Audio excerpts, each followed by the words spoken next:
Hello, I'm Denise, And I'm Ali. and together we are DNA. And today we have our first guest. Hooray! Hooray! And of course, it is, and I say of course because who else would it be? Our fellow psych practitioner, signed off sole practitioner of all the things that we do in her own way, Mulford. Hello. Hello. Hello. I'm Well, delighted to be here. It's very exciting to be your first guest and your first psych practitioner after yourselves as well. Yeah. Indeed. Yes, there was me, and then there was you, and then there was three. guinea pig one, guinea pig Two. two, guinea pig three. Yay. Welcome to the guinea pig club, Mo. It feels important. It's not a short course that was developed. There was no easy, quick routes around it. So we know each other pretty well because we've worked together now for years, have we not? For a very long time. Yeah, I think I started working with you around about 2009. So what's that? 15? Wow. There's my math skills. We 15. were just thinking about, having a discussion about what my particular skills and areas of interest are, and maths, not so much. You did But really yeah, good, so don't worry. thank you. So yeah, about 15 years working together in some capacity, which has kind of gone really quickly. But also when I look back at that time, feels like many lifetimes ago. Many eras have occurred and since, you know. Yeah, So you're now down in London. I am. I accidentally spent 20 years in Edinburgh, having moved there from Glasgow for uni.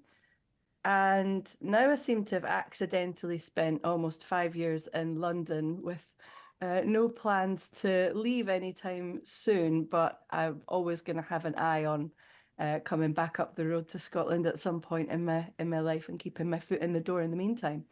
But it's very exciting to be down here in the belly of the beast in some ways.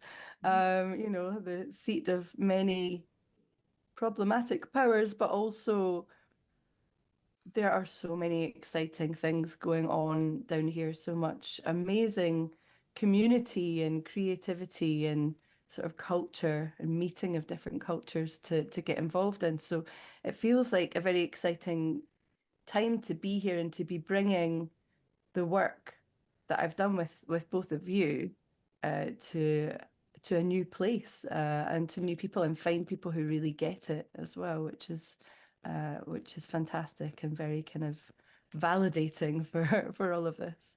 For sure, for sure. Yay, good for you for taking it down and sticking with it, and yeah, finding your own, um, finding that people there down there are looking for the kind of stuff that you're doing. So can you tell us a bit more about what your brand of the psych approach is?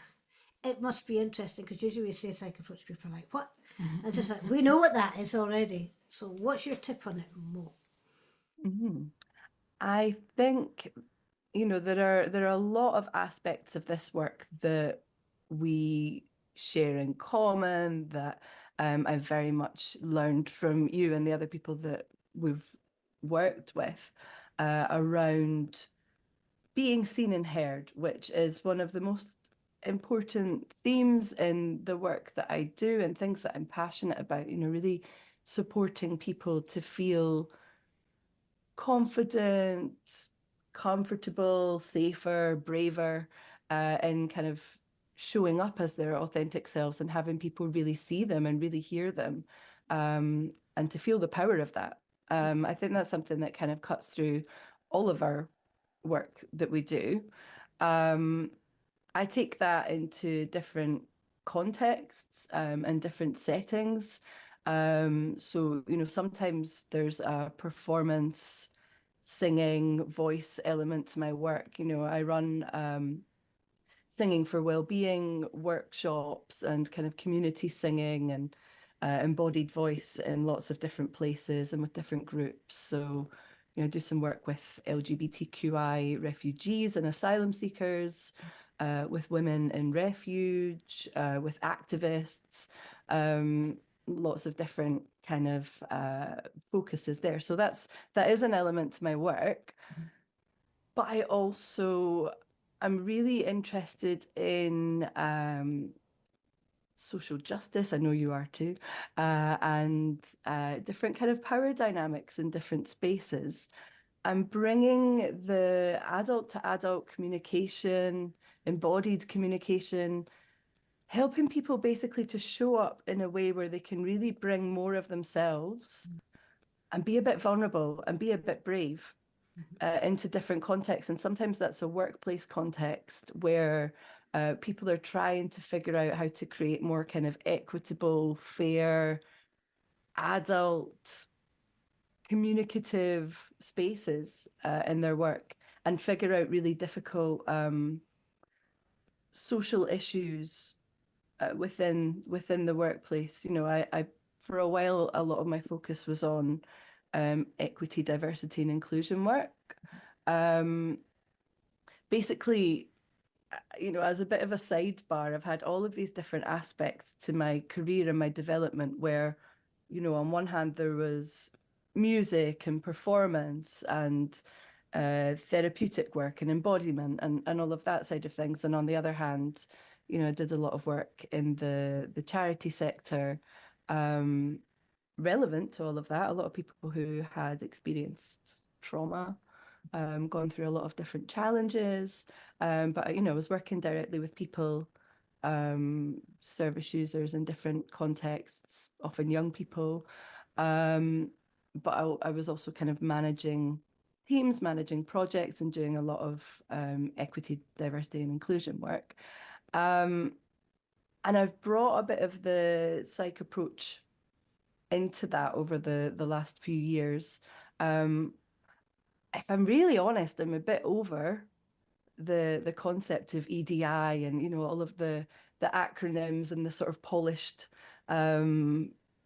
version of that sort of work. And it's not to discredit it. It's really, really important, essential work. But I think it's very easy to get quite shiny and corporate and a bit superficial about that, particularly if people and organizations are a bit nervous, a bit ambivalent, apprehensive about doing the deep dive, getting into actually what's behind all of this. Yeah. What are the real fears? What are the real issues, relational issues and psychological issues that are at play here when we start talking about things like representation and the workplace and kind of inequalities and creating spaces that people feel they belong. And I'm really interested in that question of spaces where people belong. And I think bringing a bit of the kind of psych approach of considering how we show up in our bodies, how we are able to express ourselves, how we listen to each other, and how we sort of develop a deeper understanding of what's going on between us here, you know, as maybe two people, a group of people, or in a wider structure. What are the unspoken things? What are the kind of, maybe from like a transactional analysis point of view, you know, what's going on here? So bringing all of that in and bringing a bit of encouragement to be real and be vulnerable. So it shows up in lots of different contexts in my work. I think that kind of belonging, being seen and heard, social justice, and letting people find and develop spaces where they feel they can be themselves and be accepted and valued for that. So there's never a short answer to that question from me. And that's okay. It's a very rounded answer. We're talking about the person behind the performance, which is what we started off with in the first place, looking at musicians and for singers, and then we realised that actually any kind of performance, that deep dive of going in and, you know, not making it so shiny that actually it begins to become a culture of not actually being authentic. It felt really alive for me when you said it there, alongside the just how things have developed. You're talking about embodied singing, and voice work. You're talking about all of the things that we're passionate about and kind of invented in our own way. And it's just amazing and fantastic to see it all happening for you down there and getting to use all of the skills that you have, and that we share in different areas as well, which are really important areas to be around and to be working in.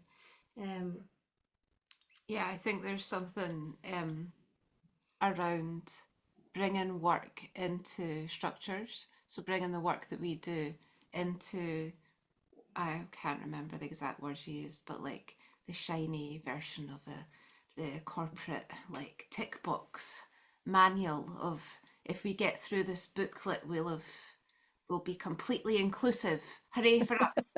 Um, If like, only.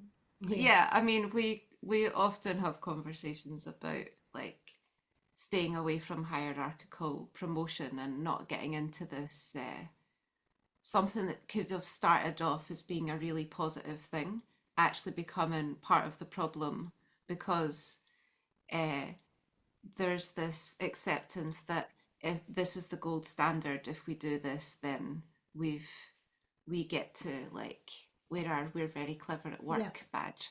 yeah. And Mhm. there's so much more to humans than that, Mhm, to relationships, to go, actually, okay, that's a starting point. mhm. Um, what's the conversation after we've done this? Yeah, Because these are just little tiny nuggets that probably were true for Mhm. that one situation that made this have to be written. And now we have all these other situations. yes, And let's not just try and cram it through the filter of this one. I mean, isn't that just life?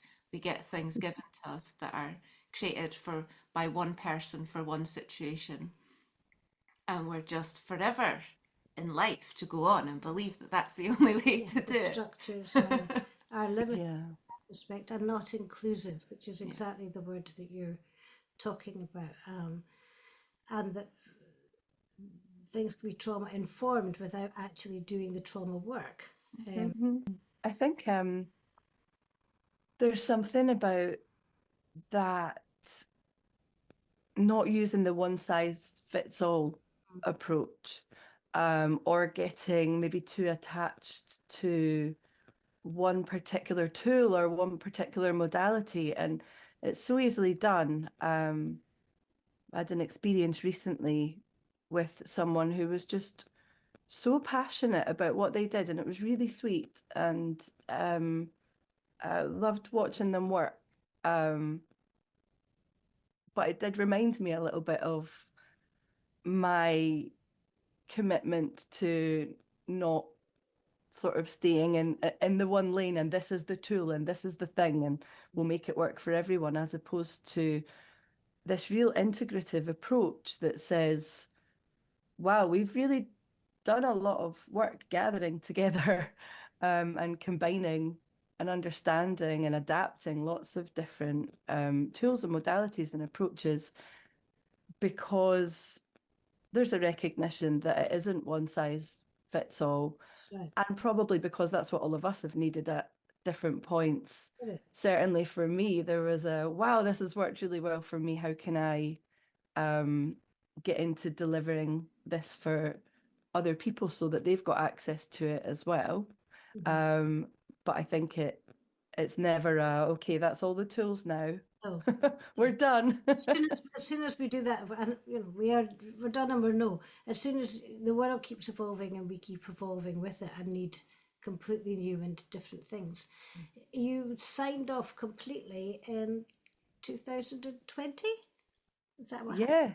Yeah, Yes, yeah. 2020 Uh, on Zoom because we were in the middle of a global pandemic at the time, and you were in London. Um, I think we've had lots of graduations over the years as we've integrated different parts of the work. Can you say what bits, if there's anything particular, and I'm putting you on the spot here, that jumped out at you that were useful for you, that you were like, yeah, I've got to share this, I've got to pass this on? it's difficult to pin down sort of this was the thing. But firstly, I'd done different forms of therapy and things over the years, personally, and had different support and been trained in different things through my career. But I think just the integration of the integration of the psychological and emotional with the body focus and the kind of relational work was what was new and a bit like, wow, this is different. This is hitting differently. You can get right past my carefully crafted defenses, carefully, slowly over time, in a way that the other things that I'd tried hadn't managed to do.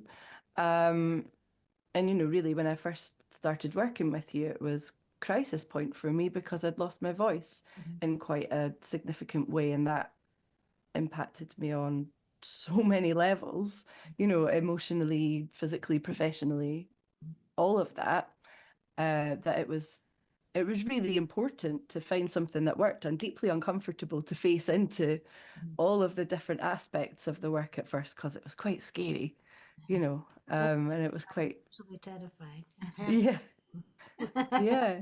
but yeah, you're looking at the bits you do, you're defending against. I think it's more quite that rightly. like the terrifying part is having to face the thing that's in us rather than you are a scary monster. Yeah, exactly. Actually.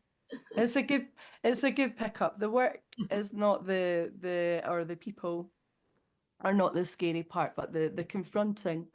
But I think adding in the embodied element was what I think made the biggest difference for me, and that getting past the body armor and all the kind of bracing and fear that came with being where I was and having lost my voice like that. You know, when I came out of the other side of that with a load of help, mostly from you and also from the NHS, there was the kind of physical, medical side of things that was really important. But I don't believe it would have been quite so effective without all of the things that went around that. So when I kind of came out of the other side of that and had learned so much about myself and how I was in my body and what was going on with me vocally and psychologically and things, I really felt like I need to do something with this. And probably one of the things that was most surprising in that process was the breath work. And I know we've been through different versions of breathwork and different schools of thought and ways of practicing that.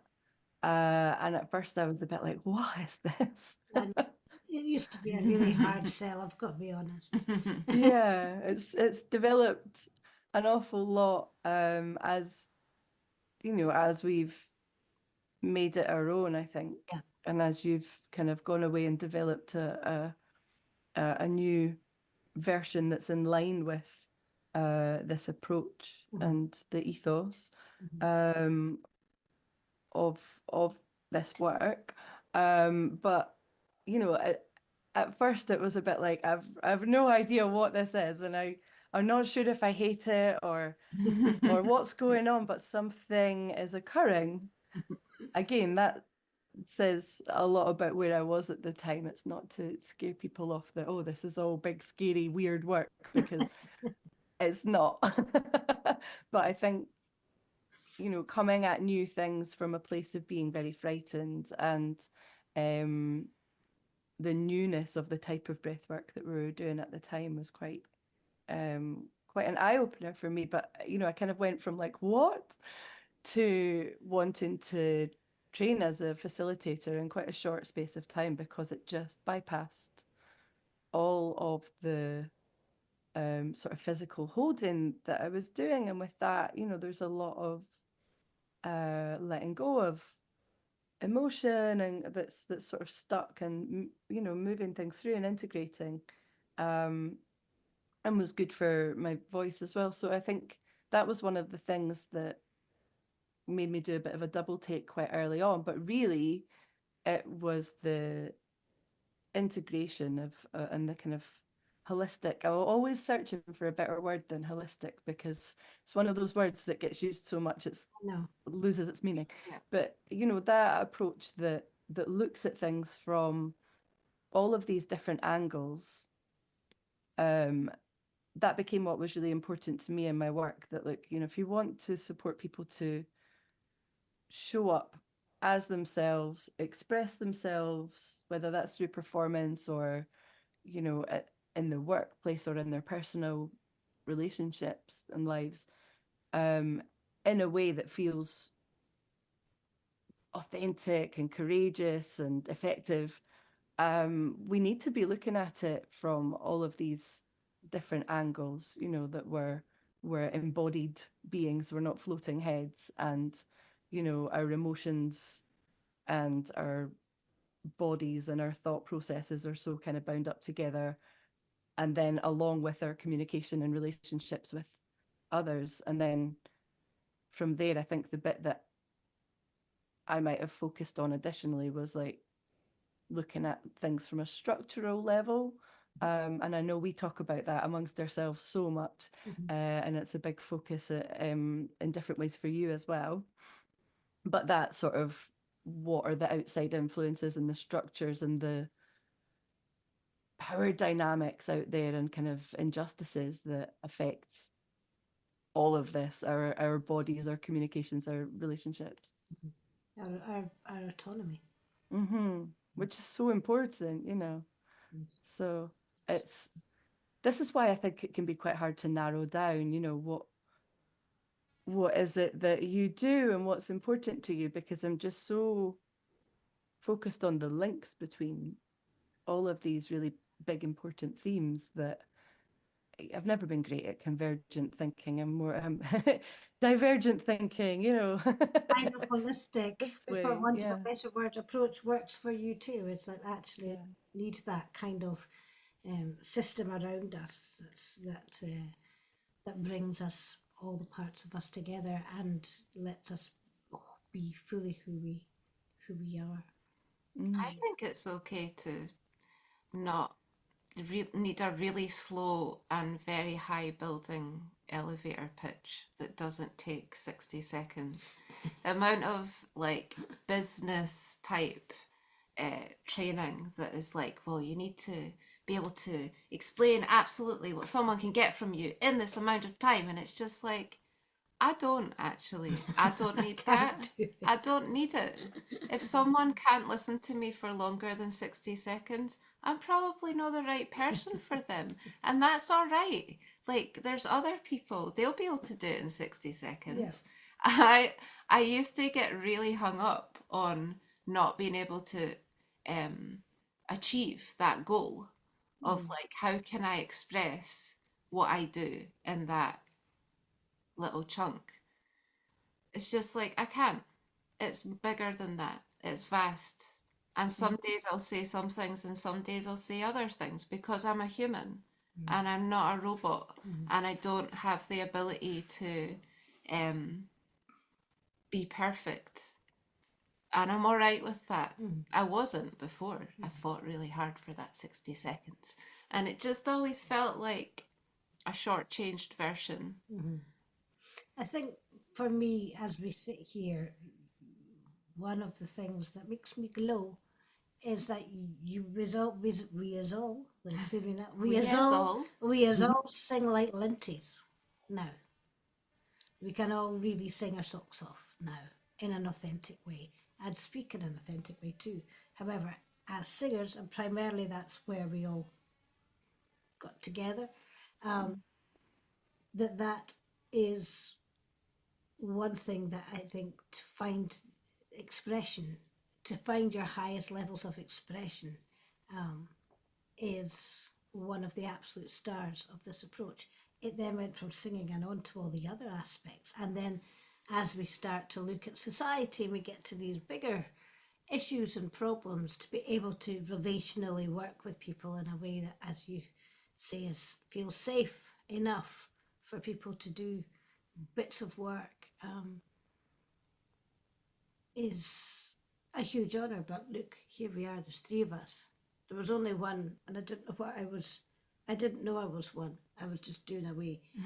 And then there was two, and then there was three, and that, to me, the amount of people that you can both help in your own styles. You know, I'd still fight for that elevator pitch. I'll do it, and it's this and it's that and it's this. But actually, most likely it's people like, do you still teach singing? Yes. And do you still do this? Yes. I do all of these things, and now I can do them under this one umbrella. It's a huge umbrella, and it's a reason why it's as big as that, because different things make sense for different people. And it's interesting for me when you said holistic, because it was like, I cannot express how bedraggled I felt about putting that on the front of the PhD. And then it was like, well, what's the word for all of this? And I was like, I mean, it feels overused now. Back in 2010, 11, it felt like less than. It felt less than a medical, or less than a legit It's the model. connotations It's the of it. connotations around it. And so it's lovely for me when I hear you saying a holistic, and it doesn't seem, it's an overused word. It's like, oh God, I don't want to put that word. But it does sum it up. It means that we're working with entire humans on their expression and on their personal development, and with musicians and artists too. And that's the gig. It's what we do. It's what we do. Yeah. I think that point about language and how we describe ourselves and what we do is a really interesting one. I mean, that always feels very alive for me at this stage in my career, and learning to work on my own, as much as we'll do things together and I collaborate with other people, but I can be quite preoccupied with that sometimes. And I think it's really interesting in a world at the moment where we are encouraged to keep up with a certain pace and kind of level of sort of diminishing levels of attention span in people that we want to communicate with and in ourselves, and very kind of crowded, I suppose, marketplaces and communities in the wellness world, if you like, where we're maybe sharing space with people who are making some quite fantastical claims, and a lot of words that are used very differently Yeah. by different people. And so it does become an interesting question around where we place ourselves and how we do use language. And I think it's important not to get too caught up in all of that. I think but it's an interesting time because now there's just so much throwing around of language around trauma or breath work or holistic or things. And like, on one level, that's great, and I'm excited that these things are in the wider sort of popular discussions and consciousness. And on the other hand, there's a bit of, oh, well, maybe you're assuming when I use these words that I mean the same as what that person means, and just want to differentiate a bit. And actually, I think in order to be able to do that, we do need to move beyond the elevator pitch and get back to just building relationships with people. Yes. there's that just again, but it's like it's a Oh, simple just that. because it's a simple concept. Maybe Yeah. not so like simple and straightforward in practice. Exactly. It was a real word. It was a real word challenge. What are we? Mm. And I chose practitioner very carefully, and Psyche, soul coach very carefully. However, you can be too far away from, well, what is that?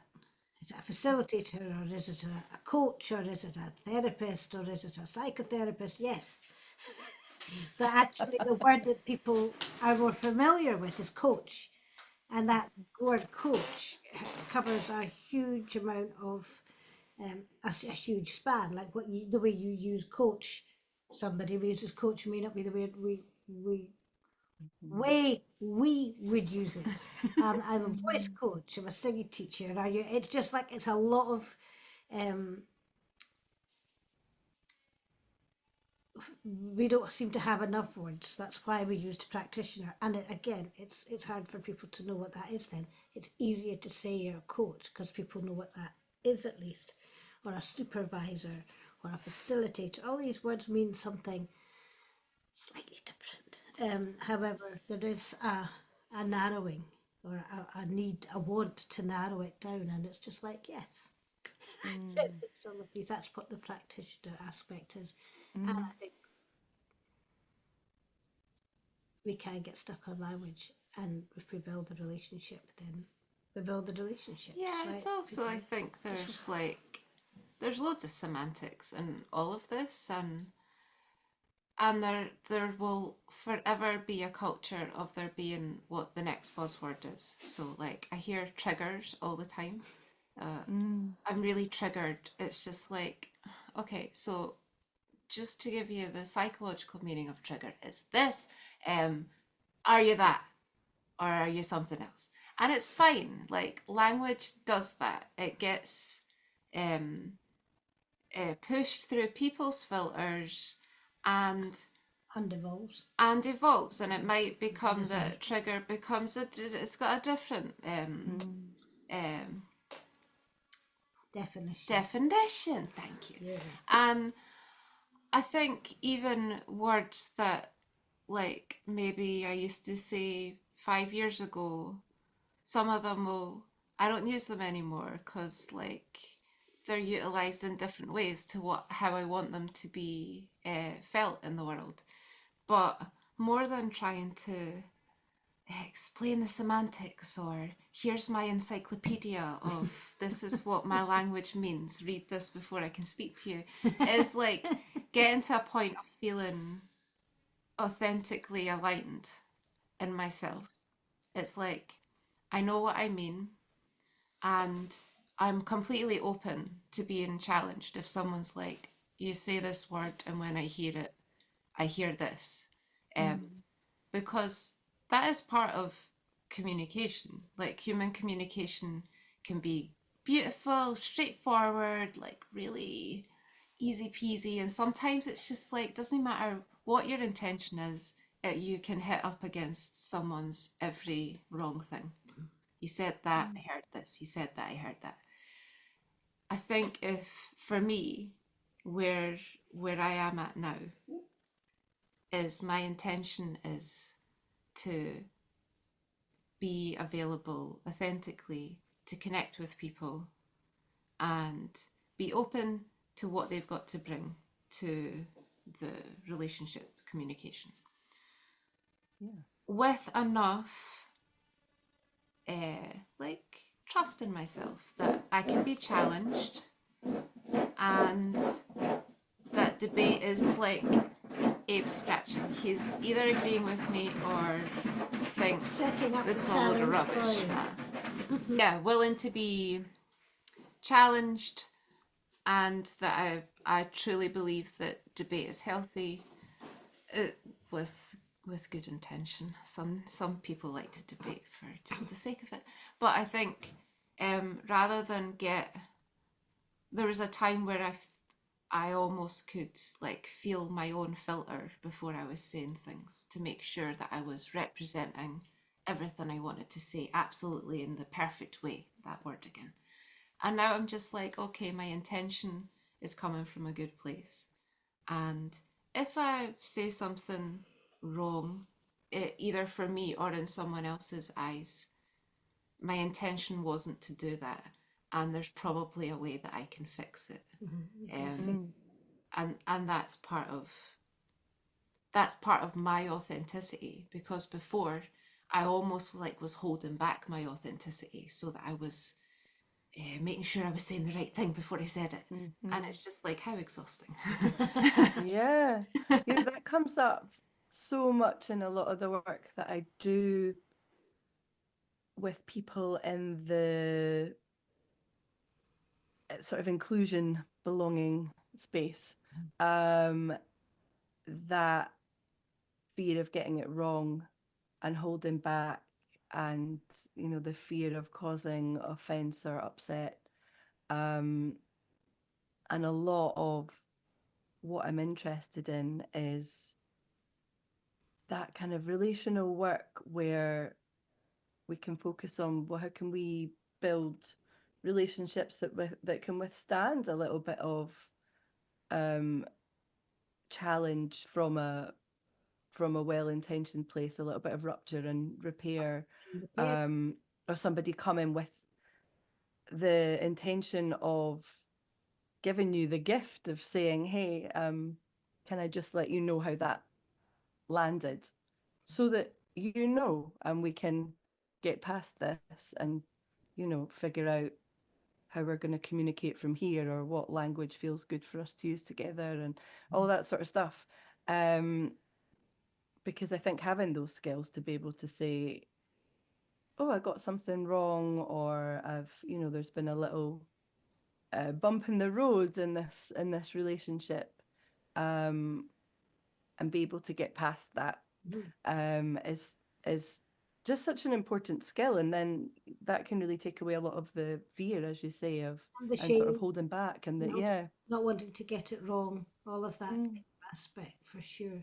And that rupture and repair is how relationships grow and build. If mm, we can't face that, then everything can get either a bit nice or a bit not nice, and certainly flipping exhausting. yeah. And yeah, the nice thing's an interesting one, isn't it? I've worked with a lot of organizations where there's a focus on being nice and kind of fitting in and not rocking the boat. And we're a nice organization, and it's like, oh, that's a dangerous concept at times, because what's the permission to be authentic? What's behind that veneer?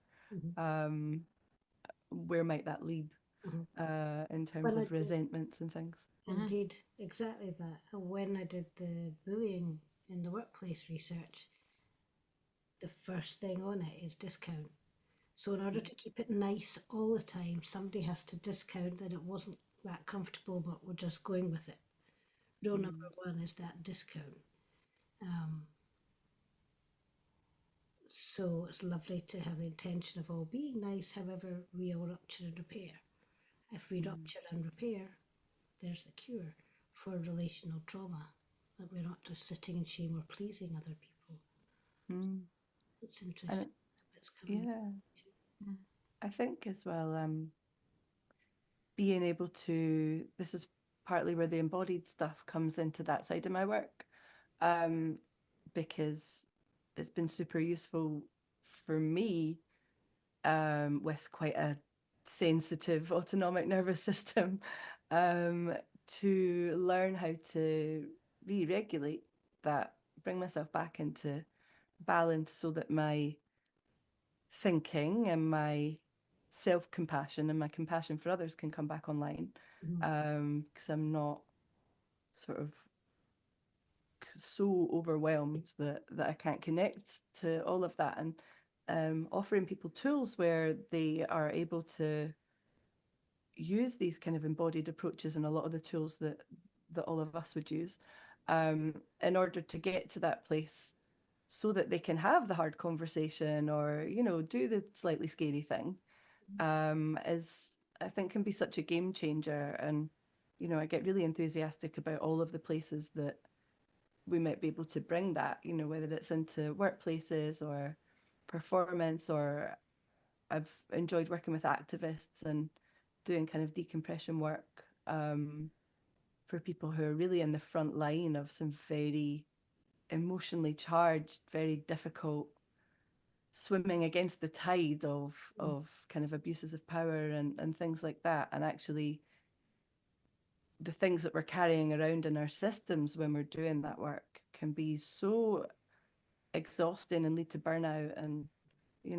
vicarious trauma and compassion fatigue and all of that stuff, that I'm really interested in working in that space as well. So yeah, I just get very passionate about all the different directions that this stuff could go. Yeah. And you're looking to come here in all your different directions of taking this work. Yes. Let us talk about being up at the sanctuary, where we set us up to let people decompress more on a level of, yeah, exactly that. Decompress On a deep more. level. On a deep level. On a deep and taking timed level. So yeah, tell us a bit about your course that you're hoping to run here.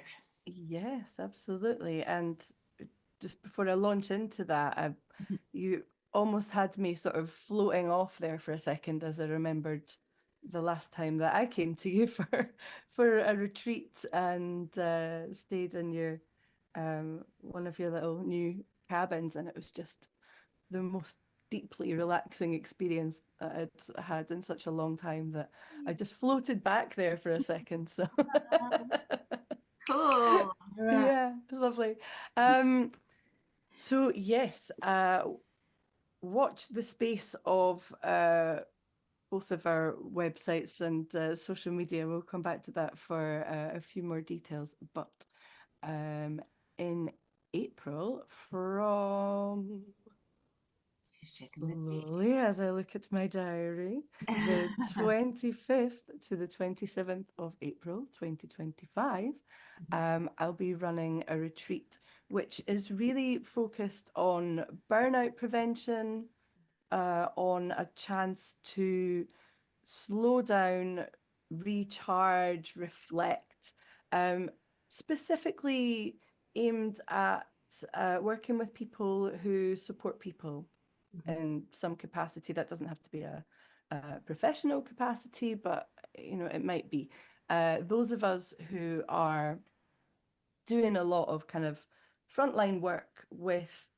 people who are maybe experiencing health issues or trauma, quite significant challenges, are at higher risk of burning out and, really kind of taking a hit to our own well-being if we're not well resourced enough. And I have come up to, as I say, to the sanctuary and spent time there, so I know very well the impact that has on my nervous system and my body and my ability to just press reset.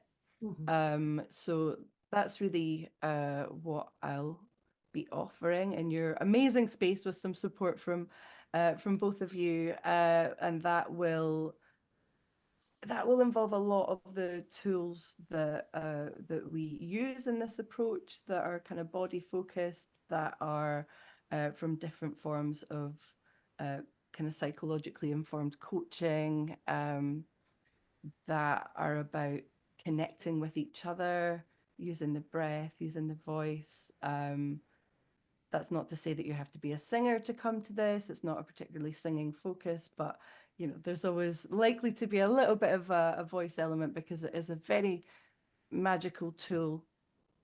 And when I say that, I tend to come from a very scientific perspective with a lot of these things. So I don't mean that literally, but it does feel magic. Oh, a wee bit magic. A bit of magic and a bit of science together. So yeah, there'll be a lot of different tools. I won't go into too much detail right now because it will be a tailored program where we're taking into account the needs of each person. We work in quite small groups so that everyone really has a chance to connect with each other and to get the support that they need and they deserve, particularly if, if you're experiencing burnout or you feel like you're maybe heading in that direction, to really have that time to focus on yourself and to allow yourself to be supported and to go quite deep for a couple of days in this beautiful woodland, and the lovely indoor spaces that you have within that. So please do check out our websites, and I'll have it up on my social media and things as well. I'm really excited to do this because the space that you have it's been a long time coming, and it's really a fantastic place to decompress, and then we can throw all of these wonderful tools that we have into the mix as well. Nice. Oh, Mo, we're excited to have you here doing good. it. Burnout prevention, not burnout, just burnout prevention and dealing with burnout is something we're both really passionate about as well. So I think we are holding a nice warm space for this retreat happening. to happen. Yes. Thank you so much. What a joy it's been to speak to you today. I mean, it's not like we only speak to you on podcasts, which is nice for us. Yes. But I also feel like, oh, it's time to stop and we could talk loads more. So you'll have to come back another time. Yes, please. I would love to. Thank you so much for having me. It's been really fun, and as you say, I could talk to you for hours. I often do, but I realize that all good things must come to an end for now. Yeah. Do you want to tell people where they can catch you on socials, website and stuff? Yeah, so my website is liveandbreathe.info. That's breathe with an E at the end. And it's sometimes people say live and breathe, but it's live and breathe. So liveandbreathe.info is the website. Social media handles for Instagram and Facebook are at Live and Breathe Coaching. You can also find me if you look up Mo Ford Live and Breathe Coaching on LinkedIn if you're interested. But most of my updates about any retreats, workshops, things that are coming up, updates will be on Instagram and on my website. Cool. Thanks, Mo. And you can catch us at noblehouse.scot, Noble House Scot on Facebook. Please subscribe and enjoy our podcast on YouTube, Noble House Scot, and anywhere that you can stream and download. We would love to welcome you there. Do it. We'd love to see you there. And really great to talk to you as we go into this next era, that we're going to be doing something together again in another whole shape and form. I'm really looking forward to welcoming you in April, and of course you don't have to wait till April before we see you. Absolutely. Thank you so much. Really lovely to speak with you, Mo. See you again soon. Okay. Bye. Bye.